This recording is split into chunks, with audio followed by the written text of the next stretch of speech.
Hello friends, तमाરું સ્વાગત છે GK food મેનુમાં। આજે આપણી પરંપરાગત વાનગી પૂરણપોળી બનાવીશું, જે આમ તો દરેક પ્રસંગે અવારનવાર આપણા ઘરોમાં બનતી હોય છે। તેમજ આપણે બહાર જમવા જઈએ તો ગુજરાતી થાળીમાં પૂરણપોળી હોય જ છે। બધા માને છે કે મહારાષ્ટ્રીયન પૂરણપોળીમાં જ ચણાની દાળ હોય છે, પણ આજે આપણે ચણાની દાળ નાખી ગુજરાતી સ્ટાઇલથી પરફેક્ટ માપ સાથે પૂરણપોળી બનાવીશું। તો પૂરણપોળી બનાવવા માટે અડધો કપ તુવેર દાળ અને પા કપ ચણાની દાળ લેવી અને તેમાં પાણી નાખી બંને દાળને અડધોથી 1 કલાક પલાળવા દેવી। ત્યારબાદ બંને દાળને 2 થી 3 પાણીથી ધોઈ લેવી અને બંને દાળને બાફવા માટે તેમાં પાણી નાખવું। દાળમાં વધારે પડતું પાણી નથી નાખવાનું, નહીં તો દાળ પાણીવાળી થશે અને પૂરણ બનાવતા વાર લાગશે।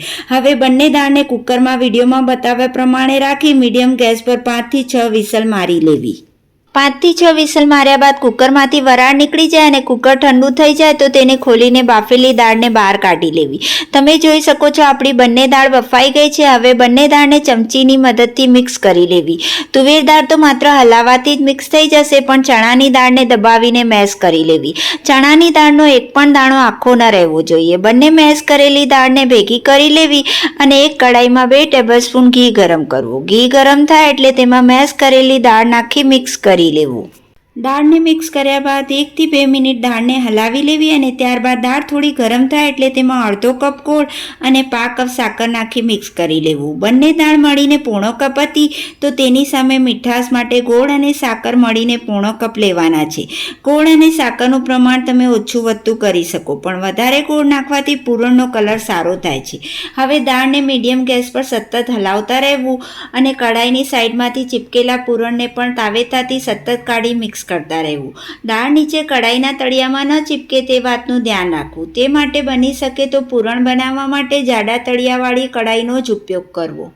પૂરણપોળીમાં ઘીનું પ્રમાણ વધુ હોય છે। આટલું પૂરણ બનાવવા માટે લગભગ 4 થી 5 ટેબલસ્પૂન ઘી જોઈએ। આપણે 2 ટેબલસ્પૂન ઘી શરૂઆતમાં લીધું। હવે વિડીયોમાં બતાવ્યા પ્રમાણે દાળ ઘટ્ટ થાય એટલે તેમાં 2 ટેબલસ્પૂન ઘી નાખી મિક્સ કરી લેવું। મને ઘીનું પ્રમાણ હજી ઓછું લાગ્યું એટલે મેં 1 ટેબલસ્પૂન ઘી હજી નાખી મિક્સ કરી લીધું। ઘી નાખવાથી પૂરણમાં એક સરસ સાઇન આવે છે, તેમજ તેનો ટેસ્ટ પણ સારો થાય છે। દાળને સતત હલાવતા રહેવું। વિડીયોમાં બતાવ્યા પ્રમાણે પૂરણ ઘટ્ટ થાય ત્યારે ગેસ બંધ કરી દેવો અને પૂરણને અડધો કલાક એમ જ રહેવા દેવું। ત્યારબાદ તમે જોશો તો પૂરણ ઘટ્ટ થઈ જશે અને તમે હાથેથી ગોળી વાળશો તો વળશે। હવે ગેસ ચાલુ કરી 1 થી 2 મિનિટ પૂરણને મિક્સ કરશો તો તે પેન છોડવા લાગશે। હવે ફરીથી ગેસ બંધ કરી તેમાં 5 ચમચી એલચી પાવડર અને બદામ પિસ્તાની કતરણ નાખી મિક્સ કરી લેવું। તમને બદામ પિસ્તા ના નાખવા હોય તો તમે સ્કીપ કરી શકો છો। તો તૈયાર છે આપણું પૂરણપોળીનું પૂરણ। આટલા પૂરણપોળીના પૂરણમાંથી 9 થી 10 પૂરણપોળી બને છે। તો તમારે જેટલી પૂરણપોળી બનાવી હોય તે હિસાબે ઘઉંનો લોટ લઈ વિડીયોમાં બતાવ્યા પ્રમાણે રોટલી જેવો સોફ્ટ લોટ બાંધી લેવો। રોટલીના લોટમાંથી એક લુઓ લઈ તેને અટામણમાં રગદોળી તેની કિનારી પર વણાય તે રીતે નાની રોટલી વણી લેવી। હવે રોટલીના લુવાની સાઈઝનો જ એક પૂરણનો ગોળ લુઓ લેવો અને તેને રોટલીની વચ્ચે મૂકવો અને રોટલીની કિનારીને વિડીયોમાં બતાવ્યા પ્રમાણે અંદરની તરફ વાળીને સીલ કરી તેનો લુઓ તૈયાર કરવો અને હવે આ લુવાને અટામણમાં રગદોળીને હળવે હાથે પૂરણપોળી વણી લેવી।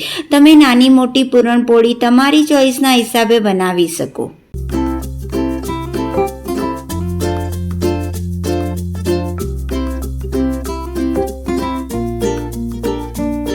આપણી પૂરણપોળી વણાઈને તૈયાર છે। હવે તેને ગરમ કરેલા તવા પર નાખવી અને પહેલું પડ ધીમા ગેસ પર શેકી લેવું।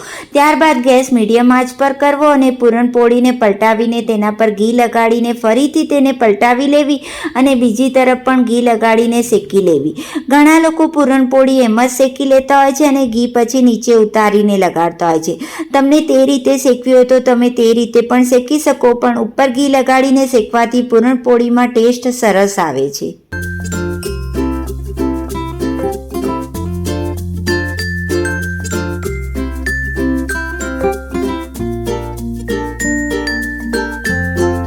આ રીતે આપણે બધી પૂરણપોળી શેકી લઈશું। તમે જોઈ શકો છો આપણી પૂરણપોળી કેટલી સરસ ફૂલી છે। તો તૈયાર છે ચણાની દાળ નાખી ગુજરાતી સ્ટાઇલથી પરફેક્ટ માપ સાથે બનાવેલી આપણી પરંપરાગત વાનગી પૂરણપોળી, જેને વેડમી અને મીઠી રોટલી પણ કહેવાય છે। તો નેક્સ્ટ ટાઈમ જ્યારે પણ પૂરણપોળી બનાવો તો આ રીતે જરૂર બનાવજો અને તમને મારી રેસીપી પસંદ આવે તો મારી ચેનલને લાઇક, શેર અને સબસ્ક્રાઈબ જરૂર કરજો। Thank you so much.